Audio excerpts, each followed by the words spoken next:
आशा भरी नारी। ये TWR इंडिया की प्रस्तुति है। नमस्कार बहनों, और ट्रांसवर्ल्ड रेडियो की आशा भरी नारी के एक और एपिसोड में आप सबों का हम हार्दिक स्वागत करते हैं। ये शो हमारे राष्ट्र में वफादार, उत्थान करने वाली और आशा प्रेरक महिलाओं को ऊंचा उठाने के लिए हमेशा समर्पित है। बहनों, बहुत खुशी हो रही है कि इस एपिसोड के लिए आप आज हमारे साथ जुड़ी हैं। पिछले कुछ हफ्तों से, जैसा कि आप जानती हैं, हम परमेश्वर के साथ सहभागिता के महत्व पर चर्चा कर रहे हैं। जैसा कि कैसे हम परमेश्वर की उपस्थिति में बिताए गए समय के माध्यम से उसके हृदय को जान सकते हैं। हमने देखा कि कैसे परमेश्वर का वचन हमें अंश अंश करके उसके स्वरूप में ढालता और आकार दे सकता है, और कैसे ये इस संसार और अंधकार की ताकतों और बुराई के खिलाफ हमारा हथियार है। तो बहनों, आज हम इससे जुड़े एक और अति महत्वपूर्ण विषय पर बातचीत करने जा रहे हैं, और वो है प्रार्थना। हमें प्रार्थना क्यों करनी चाहिए और कैसे करनी चाहिए। और अगले सप्ताह हम अपने प्रार्थना के जीवन के अन्य तत्वों के बारे में बात करेंगे, जिसमें शामिल है विश्वास से प्रार्थना करना और परमेश्वर का उत्तर कैसे हम प्राप्त करते हैं। तो आइए आज के विषय में हम बढ़ते हैं। एक सामान्य प्रश्न जो हम अक्सर सुनते, और शायद कभी कभी हमारे अंदर भी ऐसा ही प्रश्न उठता होगा कि हमें प्रार्थना करने की आवश्यकता क्यों है। जब परमेश्वर सर्वज्ञानी है और वो सब कुछ जानता है कि हमें किस चीज की जरूरत है या हम उससे क्या मांगेंगे, तो हमें प्रार्थना करने की क्या जरूरत है। बहनों, जरा इस बात पर विचार करें। हमारे जीवन में अचानक एक समस्या आ जाती है। मान लीजिए परिवार में कोई बीमारी आ गई। हम सबसे अच्छे डॉक्टर और अस्पताल की तलाश करना शुरू करते हैं। हम डॉक्टरों से बात करते हैं और अपने परिवार के भीतर या अपने दोस्तों या किसी पहचान वालों से ये पता लगाते हैं कि किसी और को कभी ये बीमारी हुई है क्या, और यदि हुई है तो उन्होंने इसका सामना कैसे किया और क्या क्या किया, किस डॉक्टर के पास वे गए, कौन सी दवाई ली इत्यादि। और इन सब के बाद ही जाके कहीं हम परमेश्वर के बारे में सोचते हैं। क्या प्रार्थना हमारे लिए हमेशा अंतिम उपाय है? क्या ये केवल तभी है जब हर दूसरा विकल्प, हर दूसरा दरवाजा बंद हो जाता है और तब हम परमेश्वर से सहायता मांगने के लिए जाते हैं या उससे सहायता के लिए कहते हैं? A.W. पिंक एक बाइबल शिक्षक और लेखक हैं। उन्होंने कहा, प्रार्थना को परमेश्वर के सामने यह प्रस्तुत करने के लिए तैयार नहीं किया गया है कि हमें क्या चाहिए, लेकिन इसे एक अंगीकार के रूप में तैयार किया गया है जो हम परमेश्वर के सामने करते हैं, अपनी जरूरतों को बताकर कि हमें क्या चाहिए। उसे हम परमेश्वर को बताने का एक तरीका होने के बजाय परमेश्वर वह माध्यम है जिसके द्वारा हम ये स्वीकार करते हैं कि यह परमेश्वर ही है और उसकी बुद्धि और उसकी दिशा निर्देश और सहायता जिसकी हमें आवश्यकता है। प्रार्थना और उसके माध्यम से हम परमेश्वर पर अपनी निर्भरता को समझते और जानते हैं। इजरायलियों को मिस्र से बाहर निकालने में परमेश्वर ने अपनी शक्ति और सामर्थ्य दिखाई। मिस्रियों पर सारी विपत्ति पड़ी, हम जानते हैं, लेकिन परमेश्वर ने इजरायलियों को बचाया। उसने लाल समुद्र को 2 भाग किया। इजरायली चल करके उसमें से पार हो गए, एक मार्ग उनके लिए बनाया गया, जबकि मिस्रवासी, हम जानते हैं, उसी पानी में डूब गए। परमेश्वर जंगल में बादल और आग का खंभा बनकर उनके साथ साथ रहा। उसने स्वर्ग से मन्ना और उनकी जरूरत के अनुसार पानी और जो कुछ उन्हें चाहिए था वो प्रदान किया। परंतु इन सब के बावजूद इजरायली लोग, लिखा है, बलवा करते और कुड़कुड़ाते रहे। वे हर चीज को जो यहोवा ने उन्हें दी हल्के में लेने लगे। उन्होंने इस बात को कभी नहीं सोचा कि अगर परमेश्वर उन्हें स्वयं की रक्षा करने, अपना भोजन खुद, अपना पानी खुद प्रबंध करने को बोले, तब क्या होगा? क्या वे ये सारा काम कर पाएंगे अपने दम पे? बहुत सी बातों में हमारी स्थिति इजरायलियों से कुछ ज्यादा अलग नहीं है। हम कितनी बार महसूस करते हैं या स्वीकार करते हैं जरा सोचिए, कितनी बार हम करते हैं कि हमारे पास जो कुछ है, जो नौकरियां हैं, जो परिवार है, भोजन है, घर है, सब कुछ जो प्रभु ने हमें दिया है, ये सांसें जो आती जाती हैं प्रतिदिन, वो सब कुछ एक उपहार है जो परमेश्वर ने हमें पूरी तरह से अपने अनुग्रह के कारण दिया है। क्या हम इजराइलियों की तरह उन सभी को हल्के में तो नहीं ले रहे, फॉर ग्रांटेड? या इससे भी बुरा कहीं ऐसा तो नहीं है कि हम इन सभी भलाइयों का, इन सभी उपलब्धियों का जो श्रेय है खुद को दे रहे हैं? लेकिन अगर इसके बजाय हम यह सब परमेश्वर के पास प्रार्थना में लाते हैं, जब हम उस पर अपनी निर्भरता और उसकी जरूरत को समझते हैं, जब हम उसके प्रावधान और अनुग्रह को समझते हैं, तब प्रिय मित्रों, परमेश्वर पर हमारा विश्वास और भरोसा बढ़ता है और मजबूत होता है, और हम अधिक से अधिक ये समझ पाते हैं कि परमेश्वर वास्तव में कौन है और कैसे वो हर दिन, हर क्षण हमारे पूरे जीवन भर हमें संभालता है। आज जो स्थिति है वो कुछ अलग ही है। इस स्थिति ने हमें बहुत कुछ सिखाया है। आमतौर पर जब हम सुनते हैं कि कोई प्रियजन, कोई मित्र, कोई पहचान का व्यक्ति बीमार है या अस्पताल में भर्ती है, तो हम उसकी मदद करने की सोचते हैं। हमारी पहली प्रतिक्रिया ये होती है कि जाकर हम उनसे मिल आएं, कुछ उनकी सहायता की जाए। लेकिन कोविड-19 ने इसे पूरी तरह से बदल दिया है। अब हम अपने घरों में कैद हैं, हम उनकी सहायता के लिए नहीं जा सकते, हम उनसे मुलाकात नहीं कर सकते। ज्यादा से ज्यादा हम फोन पर बातचीत कर लेते हैं और यही सोचते हैं कि मैं क्या कर सकती हूँ सिवाय प्रार्थना। लेकिन प्रार्थना को किसी अंतिम प्रयास या अंतिम उपाय की तरह ना देखें, जिसे हम तब चुनते हैं जब कोई दूसरा रास्ता या कोई दूसरा विकल्प हमारे पास बाकी ना रह गया और हम सब कुछ कर कर विफल हो चुके। एक सवाल हम पूछें अपने आप से कि क्या हम ये जानते हैं कि प्रार्थना सबसे बड़ा हथियार है जो हमें दिया गया है, या हम इसे बिल्कुल आखिरी विकल्प के रूप में देखते हैं?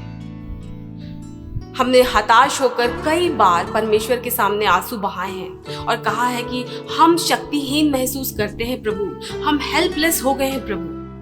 आज की परिस्थिति की बात की जाए तो पैसा, प्रसिद्धि, हमारे ऊपर तक की पहुंच या कोई भी अन्य चीज जिस पर हम पहले भरोसा करते थे, हमें कठिन परिस्थितियों से बाहर निकालने में विफल हो रहे हैं। और इसलिए अपनी लाचारी में अब हम जानते हैं कि केवल परमेश्वर ही इस स्थिति को बदल सकता है। पहले से कहीं अधिक हमने अब ये जान लिया है कि हमें परमेश्वर की कितनी आवश्यकता है। लेकिन बहनों, सच्चाई यह है कि परमेश्वर की जरूरत पहले भी उतनी ही थी जितनी कि आज हम महसूस कर रहे हैं अपनी लाचारी में, क्योंकि यह अब और अधिक स्पष्ट है। हम जीवन में प्रभु के अनुग्रह को पहचानते हैं, लेकिन उसका यह अनुग्रह ही हमेशा से रहा है। फिलिपियों 4:6 कहता है, किसी भी बात की चिंता मत करो, परंतु हर एक बात में तुम्हारे निवेदन, प्रार्थना और विनती के द्वारा धन्यवाद के साथ परमेश्वर के सन्मुख उपस्थित किए जाए। किसी भी बात में, जैसा कि हमने देखा, परमेश्वर का अनुग्रह हमारे लिए हमेशा उपलब्ध है। हम ये भी जानते हैं कि इस समय ऐसे कई लोग हो सकते हैं जो अपनों को खोने का शोक मना रहे हैं, जो लोग इसे समझने के लिए संघर्ष कर रहे हैं, जो एक ट्रेजेडी जो हुई है उसको समझ नहीं पा रहे हैं। लेकिन बहनों, मैं आपको इस समय प्रभु के पास आने के लिए प्रोत्साहित करना चाहती हूँ। वो आपको शांति और आश्वासन दे सकता है जिसकी आप तलाश कर रही हैं। उसकी शांति क्षणभंगुर से कहीं ज्यादा है। वो शांति जो दुनिया हमें नहीं दे सकती, वो शांति जो हमारी समझ के बाहर है, बल्कि एक वास्तविक शांति जो स्थायी और सुरक्षित है, क्योंकि जो परमेश्वर प्रदान करता है वो आपके दुखों की जड़ तक जाएगा। वो आपको दिलासा देगा, आपकी देखभाल करेगा और आपकी हर जरूरत को पूरा करेगा।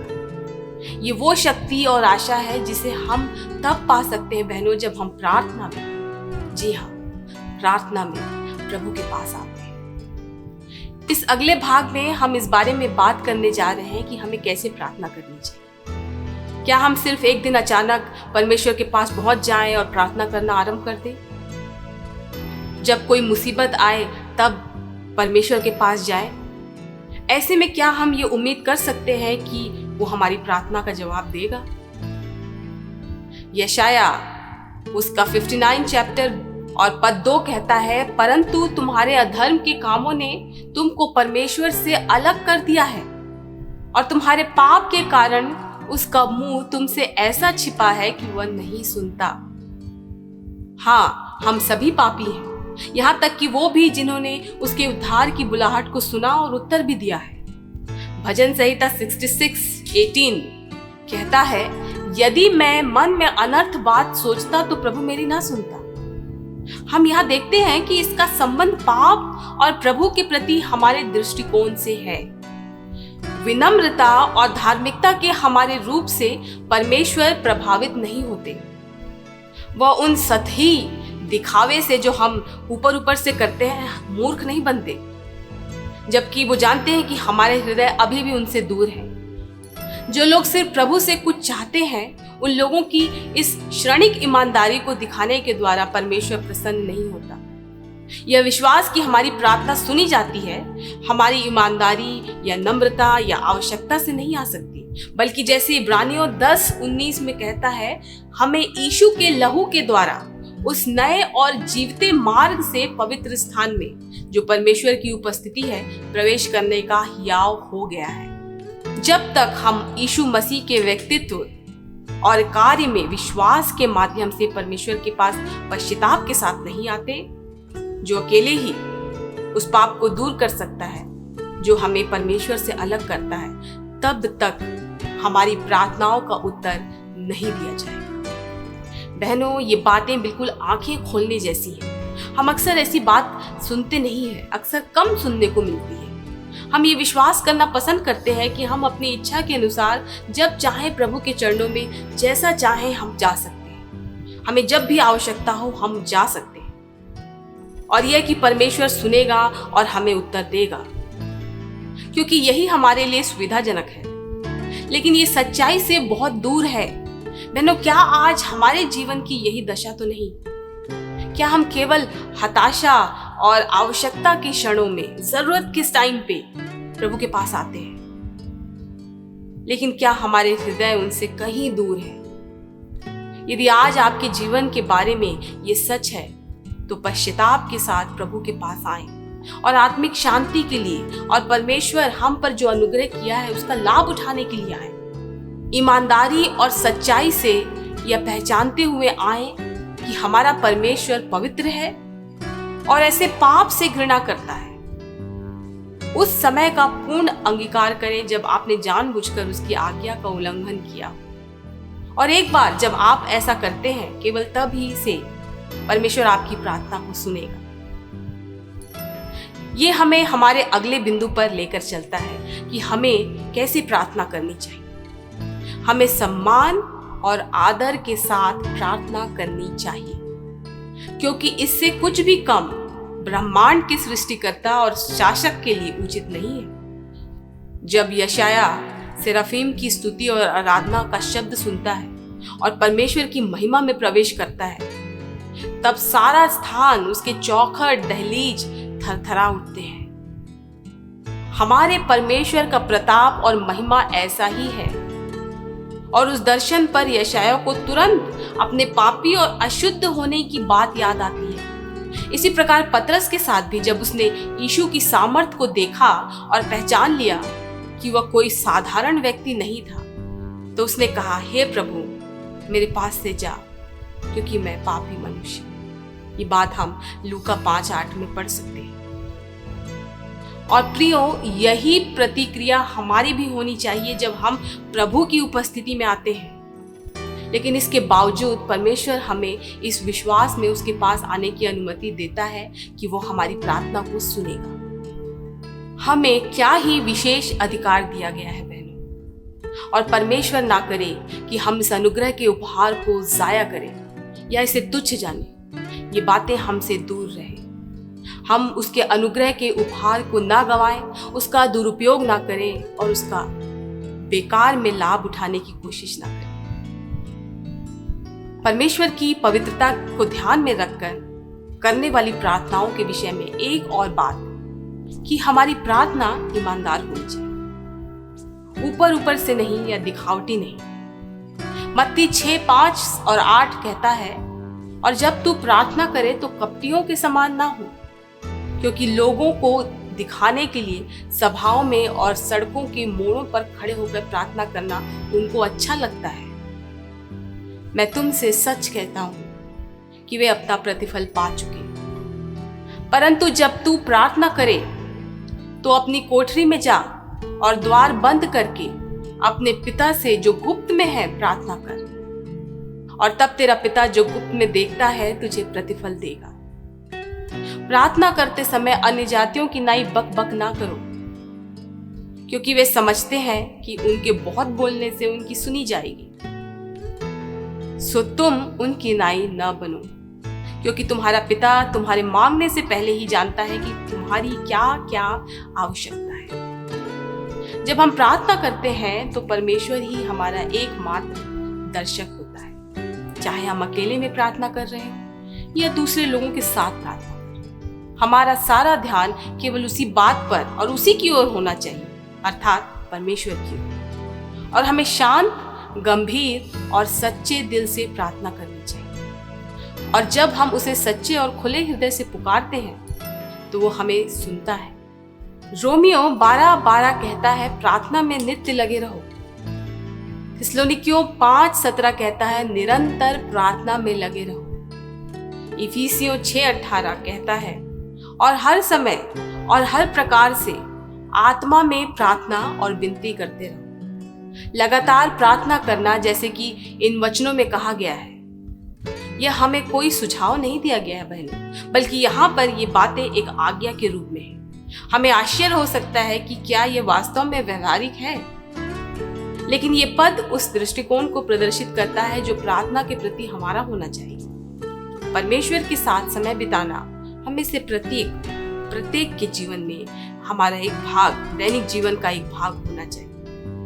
लेकिन इसका मतलब यह नहीं कि परमेश्वर के साथ हमारी सहभागिता को उस समय और स्थान तक सीमित रखने की जरूरत है। जब हम प्रार्थना को परमेश्वर के साथ सहभागिता या बातचीत करने के रूप में पहचानते हैं या देखना आरंभ करते हैं कि परमेश्वर जो हमेशा सुनने के लिए तैयार रहता है, तब लगातार और बिना रुके प्रार्थना करना वास्तव में उतना मुश्किल नहीं है जितना कि हम सोच बैठे हैं।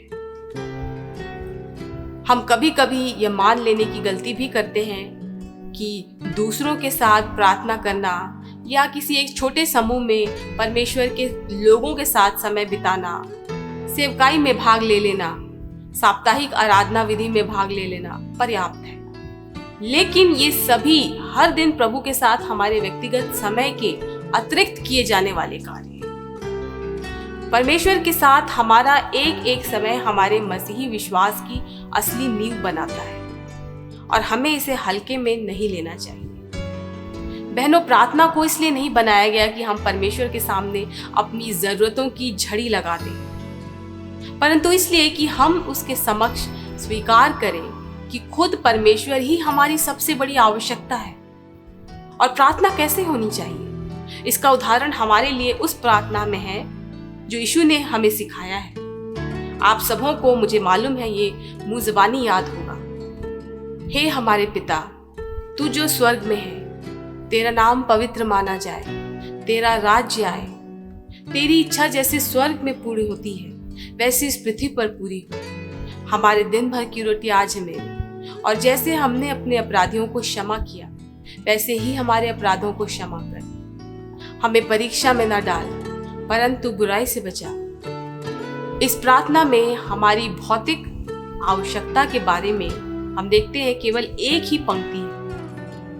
इसका शेष भाग स्तुति, अंगीकार, प्रभु के अधिकार और इच्छा के प्रति समर्पण और बुराई से सुरक्षा पर केंद्रित है।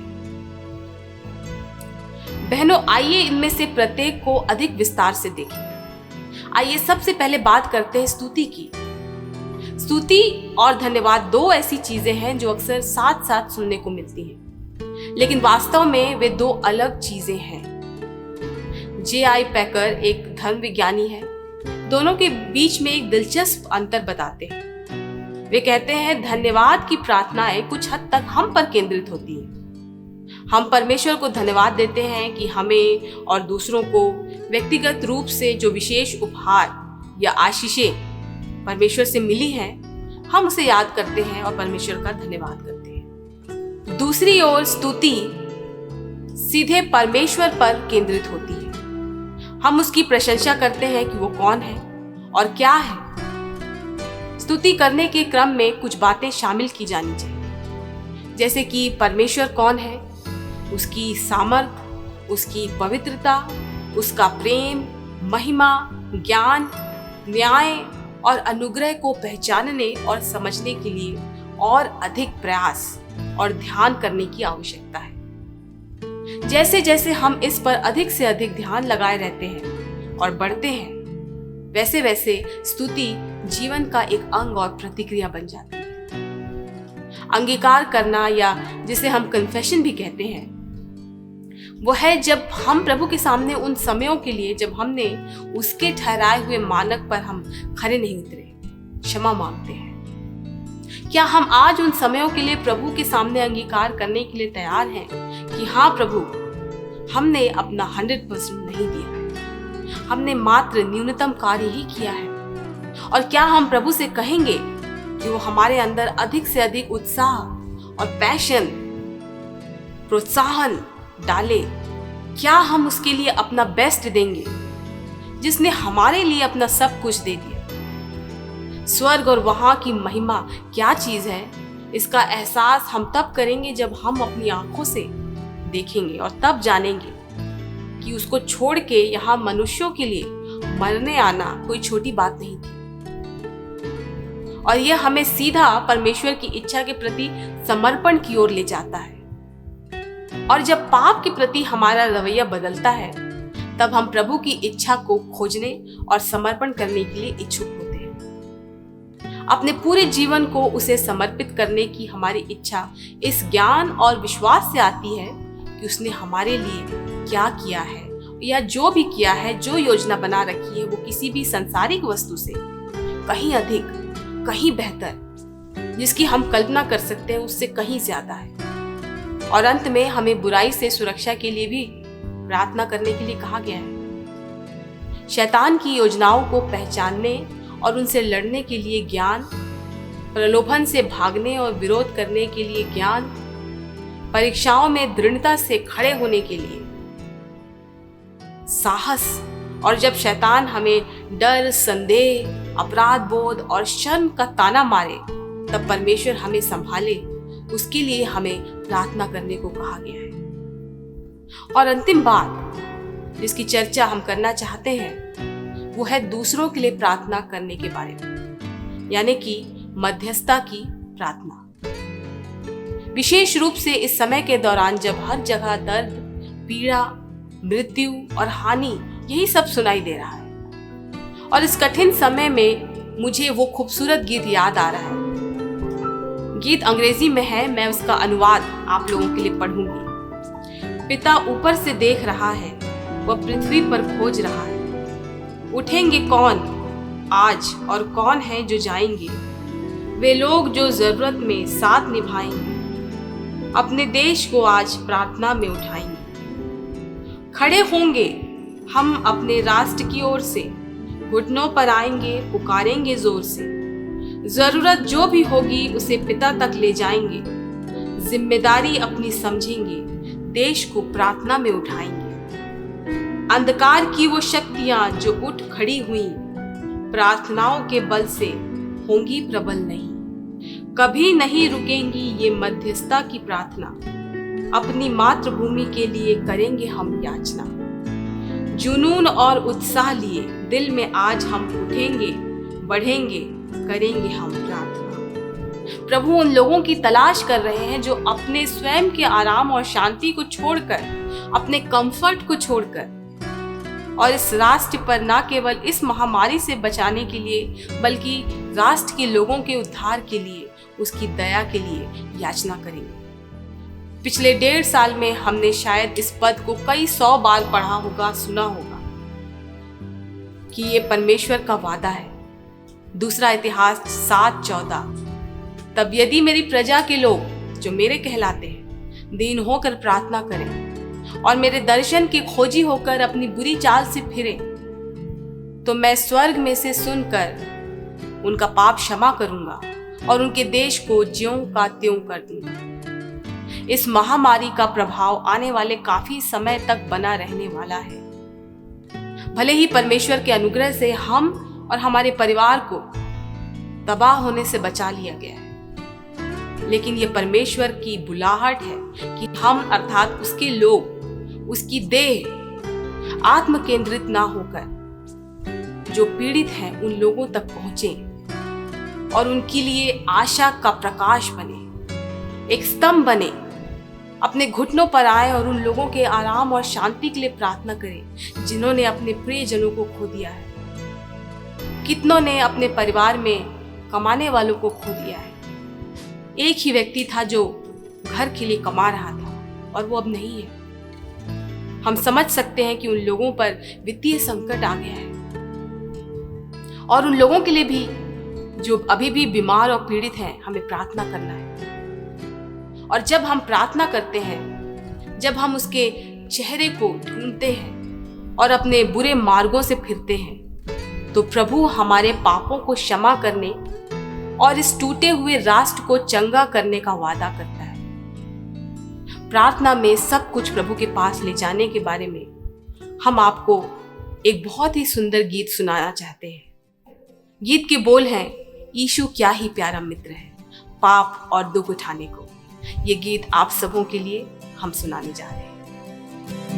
यीशु क्या ही प्यारा मित्र पाप और दुख उठाने को, उसकी शरण हम ले सकते। हम पर दुख का भार जब हो, कितना सुख हम भोगने पाते, कितने दुख से बचते भी, जो हम सभी को ले जाके प्रभु को बताते हैं। क्या परीक्षा में हम पड़े, व्याकुलता भी हो हमें, आशा प्रभु ही पर धर के उससे जाके सब कहे।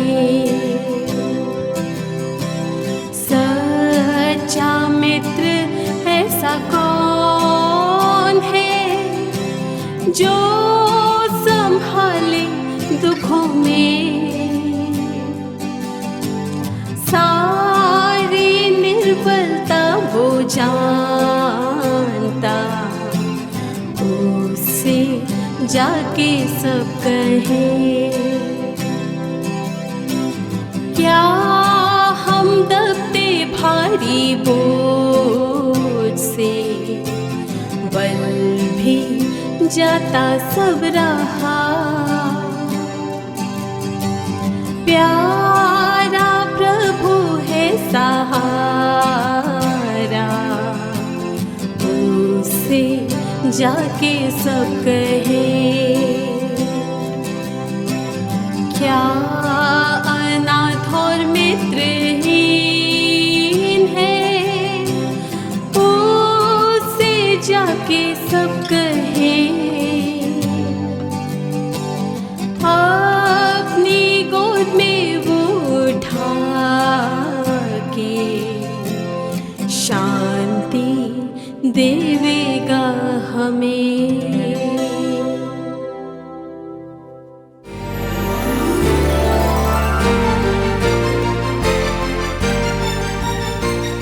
आशा भरी नारी, ये TWR इंडिया की प्रस्तुति है।